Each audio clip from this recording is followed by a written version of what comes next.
بسم اللہ الرحمن الرحیم۔ السلام علیکم ورحمۃ اللہ وبرکاتہ۔ امید کرتی ہوں آپ سب خیریت سے ہوں گے۔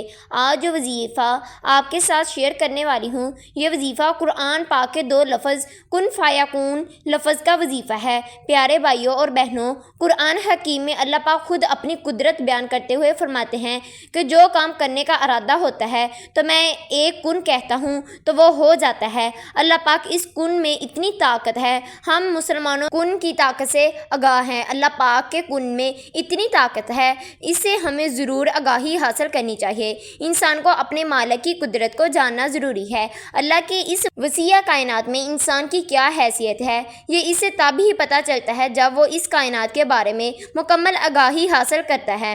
پھر اسے معلوم ہو سکتا ہے کہ ایک انسان کی تخلیق اور پھر اس دنیا میں بھیج کر موت دینا اور موت کے بعد دوبارہ اٹھانا اللہ پاک کی قدرت کے آگے اس کا فیصلہ ہے۔ پیارے بھائیوں اور بہنوں، آج اس کن فیکون کا ایک مجرب عمل آپ کو بتاؤں گی۔ یہ وظیفہ بالخصوص کسی بھی حاجت کے لیے، کسی بھی مقصد کے لیے آپ پڑھ سکتے ہیں۔ اگر آپ کی کوئی بھی بڑی حاجت ہے، بڑا مقصد ہے جو پورا نہیں ہو رہا، تو آپ کن فیکون کا یہ عمل کریں۔ انشاءاللہ اللہ رب العزت نے چاہا تو آپ کی تمام دعائیں قبول ہو جائیں گی۔ ایک دن کے عمل سے ہی آپ کی ہر حاجت پوری ہو جائے گی۔ پیارے بھائیوں اور بہنوں، دوسری بات یقین کی ہے، اگر آپ اللہ پاک پر پختہ یقین رکھتے ہوئے، کامل یقین رکھتے ہوئے اس وظیفے کو کریں گے تو انشاءاللہ آپ کو فائدہ ہوگا۔ اگر آپ اللہ پر پختہ یقین اور کامل یقین نہیں رکھیں گے تو آپ کو کوئی فائدہ نہیں ہوگا۔ وظیفہ پڑھ کر دیکھتے ہی اگر فائدہ ہوا تو آپ اس وظیفے کو جاری رکھیں، اگر فائدہ نہ ہوا تو اس وظیفے کو چھوڑ دیں۔ اگر آپ اس نظریے سے پڑھیں گے کہ وظیفے کرتے دوران اللہ پاک ہماری تمام حاجات کو قبول فرما لیں گے، اللہ پر پختہ یقین رکھیں گے، نیت اپنی صاف رکھیں گے کہ انشاءاللہ ہمارا اس وظیفہ کرنے سے ہماری دعائیں قبول ہو جائیں گی، اللہ رب العزت ہماری تمام دعاؤں کو قبول فرما لے گا، تو انشاءاللہ اللہ پاک آپ کی پھر تمام دعاؤں کو قبول فرما لے گا۔ آپ جس مقصد کے لیے یہ وظیفہ پڑھیں گے، اللہ پاک آپ کو اس میں ضرور کامیاب کرے گا۔ پیارے بھائیوں اور پیاری بہنوں، اللہ رب العزت بہانے ڈھونڈتا ہے بندے کو عطا کرنے کے۔ آپ نے ہزاروں وظائف کیے، بہت سی کوششیں کی، لیکن پھر بھی آپ کی حاجات پوری نہیں ہوئی، آپ کا کوئی مقصد میں کامیابی نہیں ملی۔ آپ نے مایوس نہیں ہونا، اللہ کے در کا دروازہ کھٹکھٹاتے رہنا ہے اور پختہ یقین کے ساتھ کھٹکھٹانا ہے کہ انشاءاللہ ایک نہ ایک دن اللہ پاک ہماری تمام حاجات کو قبول فرما لیں گے، اللہ پاک ہمیں ضرور کامیابیاں دیں گے۔ اگر آپ نے میرے چینل کو سبسکرائب نہیں کیا تو میرے چینل کو سبسکرائب کر دیں۔ اگر آپ قرض سے نجات چاہتے ہیں، اپنی تنگ دستیوں، مصیبتوں اور بیماریوں کو دور کرنا چاہتے ہیں تو اس وظیفے کو کن فیکون کو ضرور کر کے دیکھیں۔ انشاءاللہ اللہ پاک آپ کی تمام حاجات کو قبول فرما لے گا۔ اگر آپ بے اولادی کی وجہ سے بہت زیادہ پریشان ہیں، آپ کے پاس اولاد نہیں ہے، تو آپ کن فیکون کے اس عمل کو کر کے دیکھیں، اللہ پاک آپ کو نیک اولاد سے نواز دے گا۔ آپ نے اس وظیفے کو اللہ رب العزت پر پختہ یقین اور کامل یقین رکھتے ہوئے اس وظیفے کو کرنا ہے۔ انشاءاللہ اللہ پاک آپ کی تمام حاجات کو قبول فرما لے گا۔ سب سے پہلے آپ نے باوضو ہو کر مصلی پر بیٹھ جانا ہے اور آپ نے 2 رکعت نماز صلاۃ الحاجت کے ادا کرنے ہیں۔ عمل شروع کرنے سے پہلے آپ نے 2 رکعت نماز صلاۃ الحاجت کے پڑھنے ہیں۔ آپ نے یہ 2 رکعت نماز صلاۃ الحاجت کے اس طرح پڑھنے ہیں کہ سورۃ فاتحہ کے بعد آپ نے صرف 7 مرتبہ سورۃ اخلاص پڑھنی ہے۔ آپ نے 7 مرتبہ سورۃ فاتحہ کے بعد سورۃ اخلاص پڑھنی ہے۔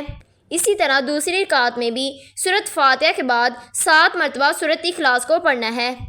پیارے بھائیوں اور بہنوں، سورۃ اخلاص رب کائنات کی وحدانیت کو بیان کرتی ہے، رب کی بڑائی کو بیان کرتی ہے۔ جب کوئی بندہ رب کائنات کی وحدانیت کو بیان کرتا ہے، رب کی بڑائی کو بیان کرتا ہے، تو اللہ پاک اس کی تمام دعاؤں کو قبول فرما لیتا ہے، اس کی تمام حاجات کو قبول فرما لیتا ہے۔ سورۃ فاتحہ کی طاقت بہت زیادہ ہے۔ بعض اوقات میں سجدہ کرنا منع کیا گیا ہے، نفلی عبادت سے منع کیا گیا ہے۔ ان اوقات کو چھوڑ کر آپ نے یہ نوافل ادا کرنے ہیں۔ اگر آپ نماز تہجد ادا کرتے ہیں تو نماز تہجد کے ساتھ یہ نوافل پڑھ سکتے ہیں۔ اگر آپ نماز ظہر کے بعد یہ نوافل پڑھ سکتے ہیں، آپ نماز مغرب کے بعد یہ نوافل پڑھ سکتے ہیں، نماز عشاء کے بعد آپ اس نوافل کو پڑھ سکتے ہیں۔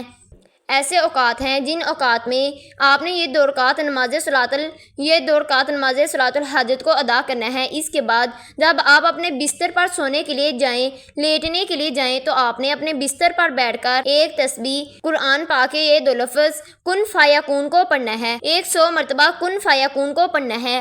آپ نے 100 مرتبہ کن فیکون کو پڑھنا ہے۔ کن فیکون پڑھنے سے پہلے آپ نے اول آخر 3 مرتبہ درود پاک پڑھنا ہے۔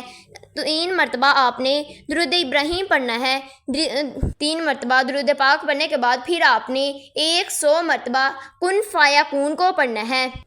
آپ نے اس عمل کو 21 دن تک جاری رکھنا ہے۔ اگر آپ کا مقصد آپ کی حاجت 21 دنوں سے پہلے پوری ہو جاتی ہے تو اس عمل کو چھوڑ دیں۔ پیارے بھائیوں اور بہنوں، جو نفل آپ نے ادا کرنے ہیں یہ 2 رکعت نماز صلاۃ الحاجت کے صرف آپ نے 1 مرتبہ ہی پڑھنے ہیں۔ وہ وظیفہ شروع ہونے سے پہلے پڑھنے ہیں۔ جب آپ کا وظیفہ مکمل ہو جائے کہ یقین ہو جائے کہ آپ کا اللہ رب العزت نے کام کر دیا ہے، آپ کی حاجات کو قبول فرما لیا ہے، تو آپ نے پھر آخر پر 2 رکعت نماز صلاۃ الحاجت کو ادا کرنا ہے۔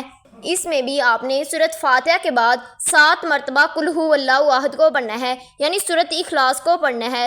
7 مرتبہ سورۃ اخلاص کو اسی طرح دوسری رکعت میں بھی پڑھنا ہے۔ ایک دفعہ پھر بتا دیتی ہوں، آپ نے سب سے پہلے 2 رکعت نماز صلاۃ الحاجت کے ادا کرنے ہیں۔ اس میں آپ نے سورۃ فاتحہ کے بعد 7 مرتبہ سورۃ اخلاص کو پڑھنا ہے۔ سورۃ فاتحہ کے بعد 7 مرتبہ سورۃ اخلاص کو پڑھنے کے بعد آپ نے اسی طرح دوسری رکعت میں بھی سورۃ فاتحہ کے بعد 7 مرتبہ سورۃ اخلاص کو پڑھنا ہے۔ سورۃ اخلاص کو پڑھنے کے بعد جب آپ اپنے بستر پر لیٹنے جائیں تو آپ نے کن فیکون کی تسبیح کرنی ہے۔ کن فیکون کو پڑھنے سے پہلے آپ نے اول آخر 3 مرتبہ درود ابراہیم پڑھنا ہے۔ شروع پر آپ نے 3 مرتبہ درود ابراہیم پڑھنے کے بعد پھر 100 مرتبہ کن فیکون کو پڑھنا ہے۔ 100 مرتبہ کن فیکون کو پڑھنے کے بعد پھر آپ نے 3 مرتبہ درود ابراہیم پڑھنا ہے۔ آپ نے اس عمل کو 21 دن تک جاری رکھنا ہے۔ اگر 21 دن سے پہلے یعنی 7 دنوں کے اندر یا 5 دنوں کے اندر اللہ پاک نے آپ کی تمام حاجات کو قبول فرما لیا ہے، آپ کی دعاؤں کو قبول فرما لیا ہے، تو آپ نے پھر آخر پر 2 رکعت نماز صلاۃ الحاجت کے پھر ادا کرنے ہیں۔ اس میں سورۃ فاتحہ کے بعد پھر 7 مرتبہ سورۃ اخلاص کو پڑھنا ہے۔ اسی طرح دوسری رکعت میں بھی آپ نے سورۃ فاتحہ کے بعد 7 مرتبہ سورۃ اخلاص کو پڑھنا ہے اور اللہ پاک سے دعا کرنی ہے اور اللہ پاک کا شکر ادا کرنا ہے کہ اللہ پاک نے آپ کی تمام حاجات کو قبول فرما لیا ہے۔ آپ اس عمل کو کسی نیک مقصد کے لیے ضرور کر سکتے ہیں انشاءاللہ، پھر اللہ پاک آپ کی تمام دعاؤں کو قبول فرما لے گا۔ اگر آپ نے میرے چینل کو سبسکرائب نہیں کیا تو میرے چینل کو سبسکرائب کر دیں۔ اللہ حافظ۔